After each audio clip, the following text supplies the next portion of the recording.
It's a beautiful night in Eagan, Minnesota, and TCO Stadium is buzzing with purple pride. The Vikings' annual night practice had fans packing the stands, hyped to see our boys in action. But let me hit you with a teaser.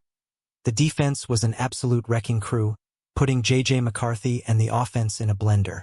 Was this a reality check for our rookie QB, or just a bump in the road? Stick with me as we dive into the highs, lows, and everything in between from this intense session. First off, the atmosphere was electric, perfect weather, fans chanting SKOL, and the team grinding for over an hour of competitive work. But the story of the night was the defense's dominance, led by Brian Flores' relentless schemes. The offense, missing key starters like Justin Jefferson and T.J. Hawkinson, struggled to find rhythm. So what went down with our QB1, J.J. McCarthy? Let's zoom in on his performance and figure out what it means for the Vikings' 2025 season. What do you think? Can J.J. handle the pressure? Drop your thoughts in the comments. Before we get to the nitty-gritty, let's set the stage. The Vikings are in the thick of training camp, and all eyes are on how this team gels with a young QB and a stacked defense. The night practice was a chance to see who's stepping up and who's feeling the heat. With big names sidelined and depth players getting reps, there's a lot to unpack. Let's start with the man in the red number 9 jersey and see how he held up under the spotlight. J.J. McCarthy started the night looking like the star we all hope he'll become. In the 7-on-7 drills, he was straight-up surgical, connecting with Jalen Nailor on a laser over the middle for solid yardage.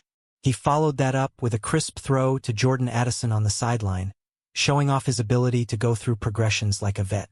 His only hiccup in that period? A drop by Nailor. Not bad for a rookie QB, right? But when the 11-on-11 action kicked off, things got real tough, real fast. The Vikings' defense, even without Jonathan Allen, was bringing the heat. The offensive line, missing Christian Darrisaw and Ryan Kelly, couldn't hold up, and McCarthy was running for his life. He had one nice moment, stepping up in the pocket to hit Josh Oliver in a tight window, but too often, he and Addison couldn't sync up. How do you think JJ's handling this pressure cooker? Is it just growing pains, or cause for concern? Here's the deal, McCarthy's still got that spark. Even under duress, he showed off his athleticism, scrambling like a gazelle and making cuts that prove his knee is 100%. Fun fact, did you know he racked up over 500 rushing yards in his last 2 seasons at Michigan? That's with sacks counting against him. If he keeps using his legs, could he be the first Vikings QB since Dante Culpepper in 2004 to rush for over 260 yards? Let me know what you think in the comments. The offense faced a brutal test when backed up near their own goal line. First play, McCarthy stumbled in the end zone, scrambling in a way that might have been a safety in a real game. The next snap wasn't much better. Pressure forced him to sail a ball high for Nailor, with Byron Murphy Jr. nearly picking it off. A false start didn't help, and then McCarthy and Oliver missed on a short pass. Rough start, right? But let's give credit where it's due. In a later period designed for moving the ball in the middle of the field, McCarthy showed grit. His 4 dropbacks resulted in a couple of checkdowns to Jordan Mason and a couple of scrambles that kept the chains moving. In the red zone, he took a sack and threw an incompletion on the run, but he bounced back with a near-touchdown scramble and a sweet running completion to Addison for a TD. That's the JJ we want to see. Context is everything, though. The offense was missing 2 starting linemen and 2 of their top 3 pass catchers. Facing Flores' elite defense without those weapons is no joke. So, how much blame goes to McCarthy, and how much goes to the circumstances?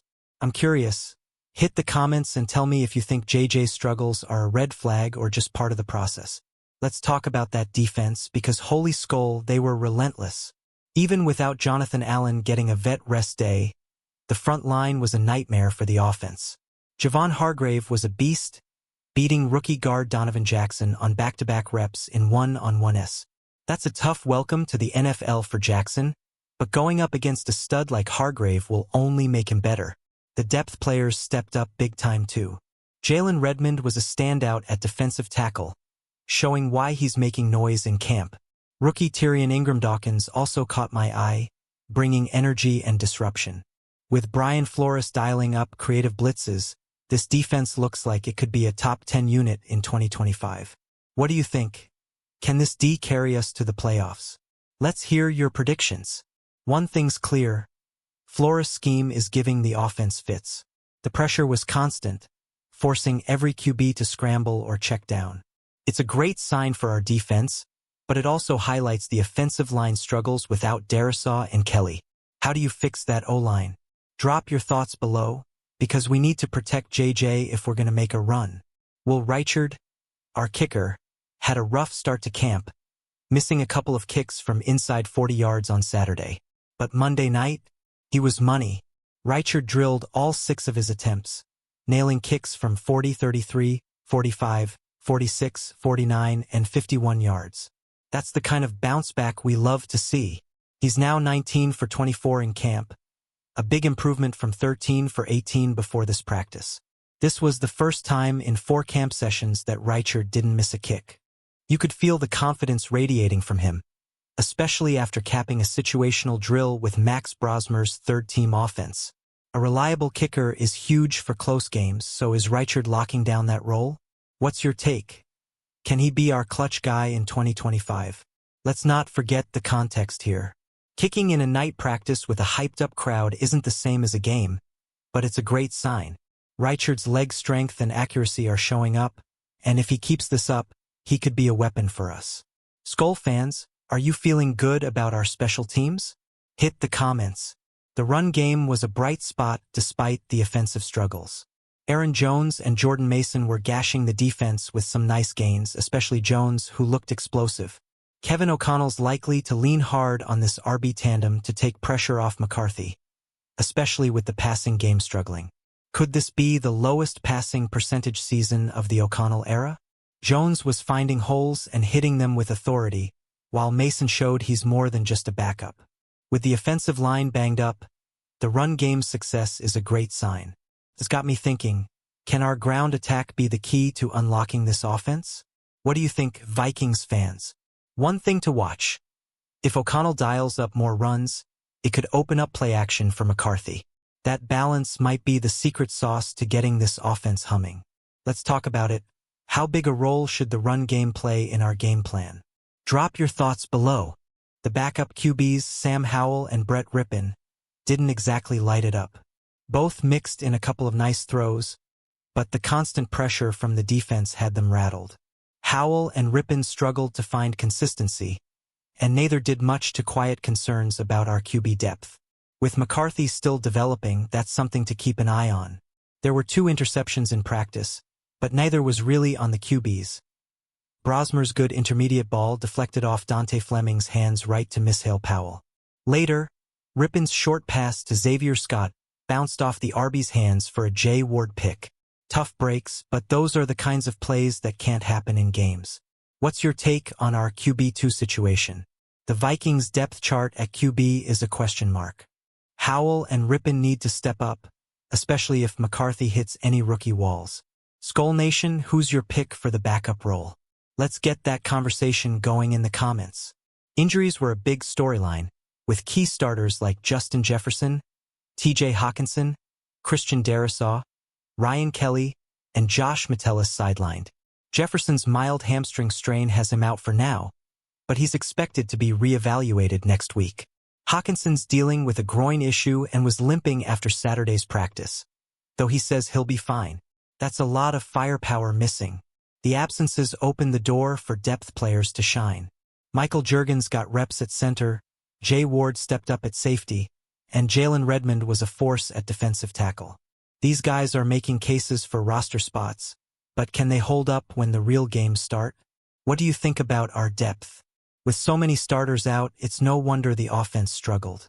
But it's also a chance to see who's ready to step up. Vikings fans, which backup are you most excited about? Hit the comments and let's talk about who's earning their stripes. The offensive line was a weak spot without Darisaw and Kelly. Javon Hargrave was a one-man wrecking crew, dominating rookie Donovan Jackson in one-on-ones. That's a tough lesson for Jackson, but facing a vet like Hargrave is only going to make him better. The O-line struggles put McCarthy and the QBs under constant pressure, which shaped the whole practice. This makes me wonder about our line's depth. If Darisaw and Kelly miss time in the regular season, can guys like Jurgens hold it down? The run game looked solid, but pass protection was a mess. SKOL fans, how worried are you about the O-line? Let's hear your thoughts. O'Connell's got to find a way to scheme around these issues. Maybe more quick passes or rollouts for McCarthy. What's the fix here, Vikings Nation? Drop your ideas in the comments and let's figure out how to keep JJ upright. Let's give a shout out to the depth players who stepped up. Jalen Redmond was everywhere at defensive tackle, showing he could be a rotational piece. Tyrion Ingram-Dawkins, the rookie, also made some noise with his hustle. These guys are taking advantage of their reps, and it's exciting to see the next wave of Vikings talent. Jay Ward snagged an interception off a deflection, and Michael Jurgens held his own at center.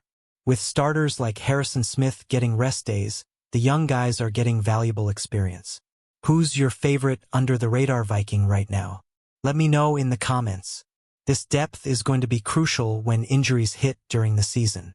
Flores' defense looks deep and versatile, but can these backups keep the momentum going?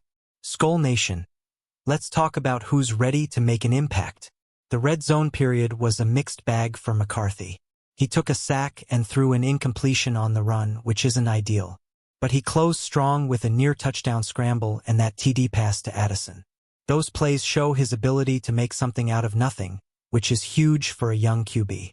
The red zone is where games are won and lost, so seeing JJ finish with a score is a great sign. Still, the sack and incompletion highlight areas to clean up. What do you think JJ needs to work on most in the red zone? Drop your thoughts below. With Jefferson and Hockenson out, the red zone offense leaned heavily on Addison and Oliver. If those two can keep building chemistry with McCarthy, we could have a lethal attack. Vikings fans, how confident are you in our red zone game? Let's hear it. The defense's dominance wasn't just about the front line. Brian Flores' schemes were a step ahead all night, mixing blitzes and coverages that kept the offense guessing. Even without Harrison Smith and Jonathan Allen, the D was relentless. This unit looks like it could be a game-changer in 2025. Guys like Byron Murphy Jr. and Mishael Powell were all over the field, breaking up passes and snagging picks. The depth at corner and safety is looking strong, which is huge for a Flores defense that loves to mix things up. SKOL fans, is this the best Vikings defense we've seen in years? The question now is whether the offense can catch up. If Flores' crew keeps this up, they could carry us far, but the O needs to hold its own. What's your take on this defense's ceiling? Hit the comments and let's talk. The run game's success could be a blueprint for O'Connell. Aaron Jones was a stud, finding gaps and breaking off solid runs. Jordan Mason wasn't far behind, showing he's ready for a bigger role. With the passing game struggling, the ground attack could be our anchor early in the season. This makes me think O'Connell might lean on the run to protect McCarthy. A strong ground game sets up play action, which could open things up for JJ. How big a role should Aaron Jones play in this offense? Let's hear your thoughts, Vikings fans. If the O-line can get healthy, the run game could be a weapon. But with Darisaw and Kelly out, it's a test of our depth. SKOL Nation, are you hyped for our RB duo? Drop a comment and let's talk about that ground and pound. The interceptions were tough to watch, but they weren't all on the QBs. Brosmer's pick came off a deflection by Dante Fleming, and Rippin's was a bad bounce off Xavier Scott's hands. Still, those are plays that can't happen in real games. The offense needs to clean up those miscues. Max Brosmer and the third-team offense had some bright spots, like setting up Reichard's 40-yard field goal in a situational drill. But the turnovers hurt. How worried are you about our depth players' ball security? Let's get that convo going in the comments. The good news? The defense is forcing those mistakes, which is a great sign for Flores' unit. If they can do this against opponents, we're in for some big plays. SKOL fans, what's the key to cutting down on turnovers? Hit me up below. The Vikings have an off day coming up, which is perfect timing after this intense night practice. It gives guys like Jefferson and Hockenson a chance to heal up and the coaches a moment to tweak the game plan. With the first preseason game against the Houston Texans on August 9th, things are about to heat up. Kevin O'Connell confirmed JJ McCarthy will play in that preseason opener, which has me hyped. It's our first chance to see him in real game action. What are you most excited to see from JJ in that game? Drop your predictions in the comments. The injuries are a concern, but the depth players stepping up give us hope.